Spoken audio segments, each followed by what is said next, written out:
মা, ও মা, তুমি কোথায় যাচ্ছ? আমি একটু বাজারে যাচ্ছি রে মা, তুই বাড়িতেই থাকিস, আমি যাব আর আসবো। মা, আমাকে সাথে করে নিয়ে যাও না, ঘরের মধ্যে একা থাকতে একদমই ভালো লাগে না। আমিও যাব তোমার সাথে, আমাকেও নিয়ে যাও মা। বাহিরে তো অনেক রোদ পড়েছে রে মা, এই রোদের মধ্যে বাহিরে গিয়ে কি করবি বল? তার চেয়ে ভালো তুই ঘরে থাক। আর আমার হাতেও তেমন টাকা পয়সা নেই যে তুই দোকানে কিছু চেয়ে বসলে কিনে দিতে পারবো। আমাকে কিছু কিনে দিতে হবে না মা, আমি শুধু তোমার সাথে যেতে চাই। ঘরে বসে থাকতে আর ভালো লাগছে না, তোমার সাথে গেলে আমার একটু ঘোরাও হয়ে যাবে। এমনিতেও তো তুমি আমাকে কোথাও ঘুরতে নিয়ে যাও না, নিয়ে যাও না মা। মা, ওই যে দেখো, পাশের দোকানে ডালিমগুলো কত সুন্দর, কত লাল টকটক, খেতে নিশ্চয়ই অনেক মজা হবে। তুমি কি আমাকে ডালিম কিনে দেবে?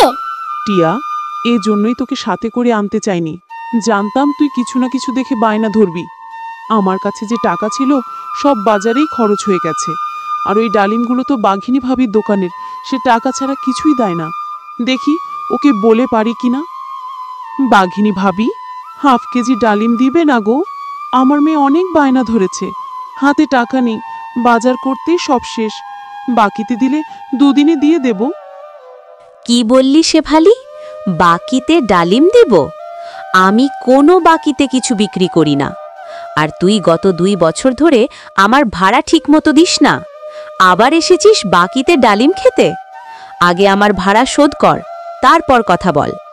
ভাবি, এমন কথা বলো না গো, তুই জানিসই টিয়ার বাবা মারা যাওয়ার পর থেকে কত কষ্টে সংসার চালাচ্ছি, আমাকে একটু সময় দে না গো।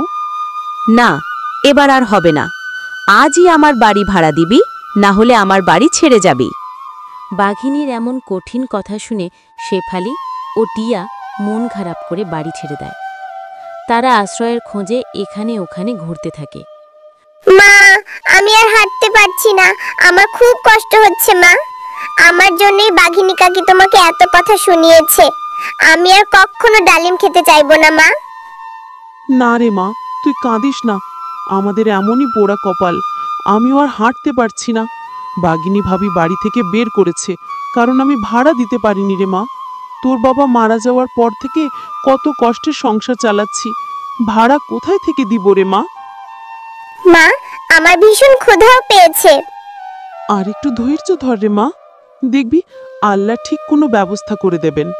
ওই যে সামনে একটা বড় বট গাছ দেখা যাচ্ছে, চল সেখানে বসে একটু বিশ্রাম করি।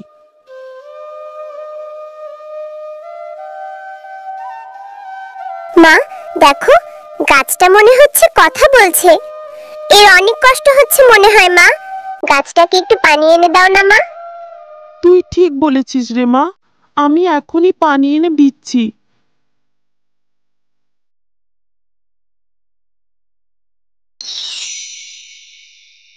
এ কি, বটগাছ গাভী হয়ে গেল? কে তুমি? আমাদের কোনো ক্ষতি করো না, আমরা খুব অসহায়। ভয় পেও না শিয়ালিনী, আমি তোমাদের ক্ষতি করব না। তুমি এভাবে নিজের রূপ পরিবর্তন করলে কিভাবে? তুমি কি জাদু জানো? হ্যাঁ, আমি একজন পরী।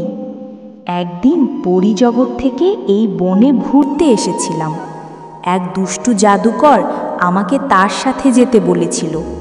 আমি রাজি না হওয়ায় সে জাদু মন্ত্রে আমাকে বটগাছ বানিয়ে দেয়। বলেছিল কেউ যদি আমার গোড়ায় পানি দেয় তবে আমি মুক্তি পাব। আজ তোমরা আমায় মুক্ত করলে, তাই তোমাদের পুরস্কার দিতে চাই। বলো, কি চাও তোমরা? আমাদের তেমন কিছু দরকার নেই, শুধু একটা ঘর দাও যেখানে আমি আর মেয়ে থাকতে পারি। তোমরা খুব ভালো আর লোভীও নও। এই নাও জাদুর ডালিম ঘর, এই ঘরের কাছে যা চাইবে তা তোমাদেরকে দিবে। আজ থেকে তোমাদের আর কোনো অভাব থাকবে না। আমাকে ডাকলে আমি হাজির হব। এবার আমি চলি বন্ধুরা, বিদায়।